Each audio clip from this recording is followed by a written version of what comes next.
third grade. Don't you feel like you're sitting in class with me? Coronavirus can't keep me from Starbucks. We all know this.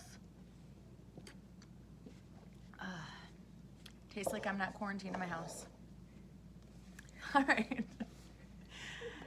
We are going to continue with Charlie and the Chocolate Factory. We're almost done. Today, my kids are back home, so Quinn is actually sitting in the living room listening to me read. Yay. And she's going to be very quiet while I read about The Great Glass Elevator, Chapter 25. "I've never seen anything like it," cried Mr. Wonka. "The children are disappearing like rabbits.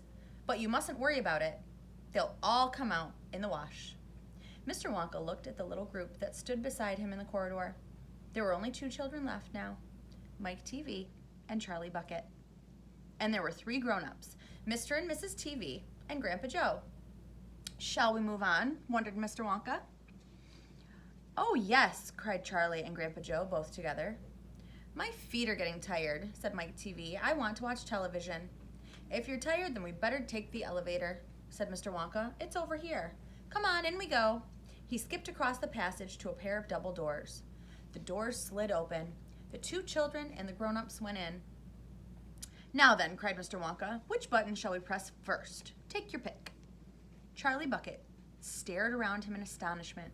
This was the craziest elevator he'd ever seen. There were buttons everywhere. The walls and even the ceiling were covered all over with rows and rows and rows of small black push buttons.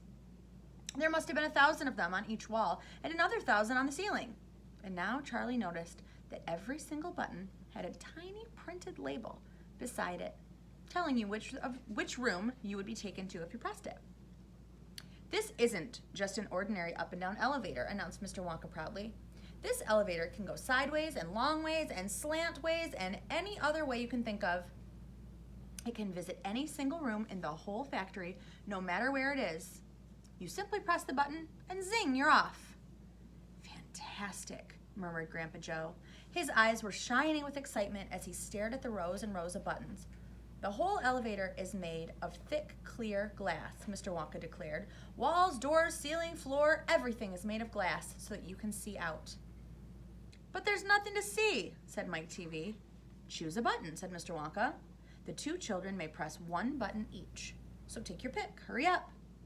In every room, something delicious and wonderful is being made. Quickly, Charlie started reading some of the labels alongside the buttons. "Rock Candy Mine, 10,000 feet deep," it said on one. "Coconut Ice Skating Rinks," it said on the other. Then, "Strawberry Juice Water Pistols, toffee apple trees for planting out in your garden, all sizes. Exploding candy for your enemies, luminous lollies for eating in bed at night, mint jujubes for the boy next door. They'll give him green teeth for a month. Cavity-filling caramels, no more dentists, stick jaw for talkative parents, wiggle sweets that wiggle delightfully in your tummy after swallowing, invisible chocolate bars for eating in class. I bet you guys wish you had those. Candy-coated pencils for sucking, fizzy lemonade swimming pools, magic hand fudge. When you hold it in your hand, you taste it in your mouth. Rainbow drops. Suck them and you can spit in 6 different colors." Come on, cried Mr. Wonka. "We can't wait all day." "Isn't there a television room in all this lot?" asked Mike TV. "Certainly there's a television room," Mr. Wonka said. "That button over there." He pointed with his finger. Everybody looked. "Television chocolate," it said, on the tiny label behind the button. "Whoopee!" shouted Mike TV. "That's for me." He stuck out his thumb and pressed the button. Instantly there was a tremendous whizzing noise. The doors clanged shut and the elevator leaped away as though it had been stung by a wasp. But it leapt sideways, and all the passengers, except Mr. Willy Wonka, who was holding onto a strap from the ceiling, went flying off their feet onto the floor. Get up, cried Mr. Wonka, roaring with laughter. But just as they were staggering to their feet, the elevator changed directions and swerved violently around the corner, and over they went once more. "Help!" shouted Mr. TV. "Take my hand, ma'am," said Mr. Wonka gallantly. And here they are, holding on in the glass elevator. You see Mr. Wonka and the rest of them.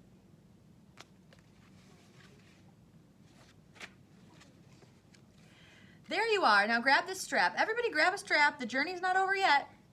Old Grandpa Joe staggered to his feet and caught hold of a strap. Little Charlie, who couldn't possibly reach as high as that, put his arms around Grandpa Joe's legs and hung on tight. The elevator rushed on at the speed of a rocket. Now it was beginning to climb. It was shooting up and up and up on a steep, slanty course as if it were climbing a very steep hill. Then, suddenly, as though it had come to the top of the hill and gone over a precipice, it dropped like a stone, and Charlie felt his tummy coming right up into his throat. And Grandpa Joe shouted, "Yippee! Here we go!" And Mrs. TV cried out, "The rope has broken! We're going to crash!" And Mr. Wonka said, "Calm yourself, my dear lady," and patted her comfortingly on the arm. And then Grandpa Joe looked down at Charlie, who was clinging to his legs, and he said, "Are you all right, Charlie?" Charlie shouted, "I love it! It's like being on a roller coaster." And through the glass walls of the elevator, as it rushed along, they caught sudden glimpses of the strange and wonderful things going on in some of the other rooms. An enormous spout with brown sticky stuff oozing out of it onto the floor. A great craggy mountain made entirely of fudge, with Oompa Loompas, all roped together for safety, hacking huge chunks of fudge out of its sides. A machine with white powder spraying out of it like a snowstorm. A lake of hot caramel with steam coming off of it. A village of Oompa Loompas with tiny houses and streets, and hundreds of Oompa Loompa children no more than 4 inches high playing in the streets. And now the elevator began flattening out again, but it seemed to be going faster than ever. And Charlie could hear the scream of wind outside as it hurtled forward and twisted, and it turned, and it went up, and it went down, and "I'm going to be sick," yelled Mrs. TV, turning green in the face. "Please don't be sick," said Mr. Wonka. "Try and stop me," said Mrs. TV. "Then you better take this," said Mr. Wonka, and he swept his magnificent black top hat off of his head and held it out upside down in front of Mrs. TV's mouth. "Make this awful thing stop," ordered Mr. TV. "Can't do that," said Mr. Wonka. "It won't stop till we get there. I only hope no one's using the other elevator at this moment." "What other elevator?" screamed Mrs. TV. "The one that goes the opposite way on the same track as this one," said Mr. Wonka. "Holy mackerel," cried Mr. TV. "You mean we might have a collision?" "I've always been lucky so far," said Mr. Wonka. "But now I am going to be sick," yelled Mrs. TV. No, said Mr. Wonka. "Not now. We're nearly there. Don't spoil my hat." The next moment, there was a screaming of brakes and the elevator began to slow down. Then it stopped altogether.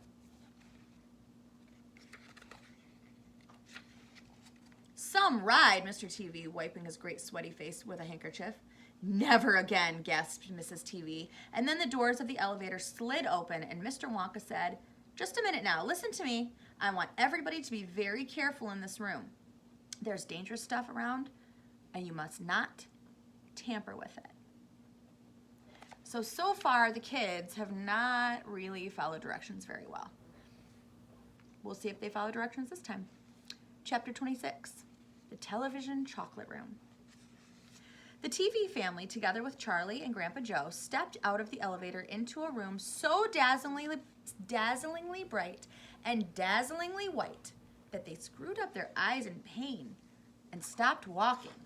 You know how when you go outside and you don't have sunglasses on and it's so bright and you have to kind of squeeze your eyes?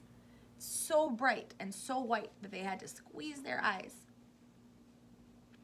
Mr. Wonka handed each of them a pair of dark glasses and said, "Put these on quick, and don't take them off here, whatever you do. The light could blind you." As soon as Charlie had his dark glasses on, he was able to look around him in comfort. He saw a long, narrow room. The room was painted white all over. Even the floor was white, and there wasn't a speck of dust anywhere.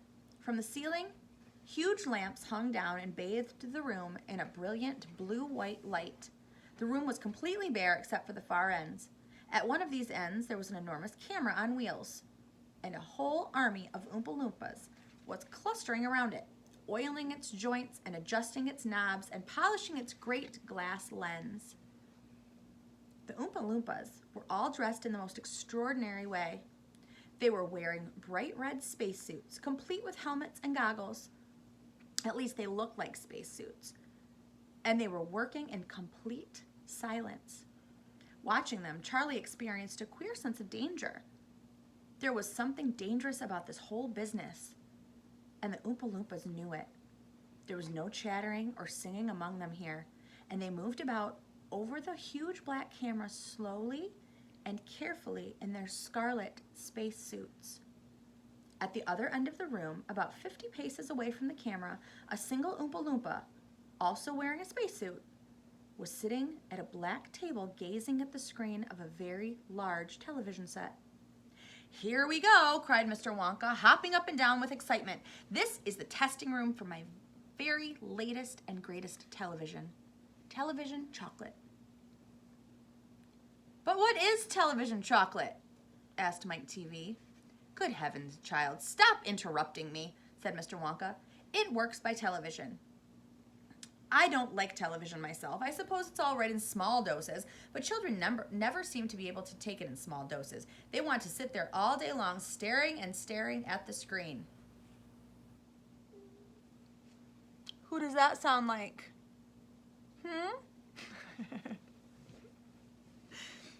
"That's me," said Mike TV. "Shut up," said Mr. TV. "Ooh. Thank you," said Mr. Wonka. "I shall now tell you about how this amazing television set of mine works. But first of all, do you know how ordinary television works? It's very simple. At one end, where the picture is being taken, you have a large movie camera, and you start photographing something. The photographs are then split up into millions of tiny pieces, which are so small that you can't see them. And these tiny pieces are shot out into the sky by electricity. In the sky, they go whizzing around all over the place until suddenly they hit the antenna on the roof of somebody's house. They then go flashing down the wire that leads right into the back of the television set, and in there they get jiggled and joggled around until at last every single one of those millions of tiny pieces is fitted back into its right place, just like a jigsaw puzzle. And presto, a photograph appears on the screen." "That isn't exactly how it works," Mike TV said. "I'm a little deaf in my left ear," Mr. Wonka said. "You must forgive me if I don't hear everything you say." "I said that isn't exactly how it works," shouted Mike TV.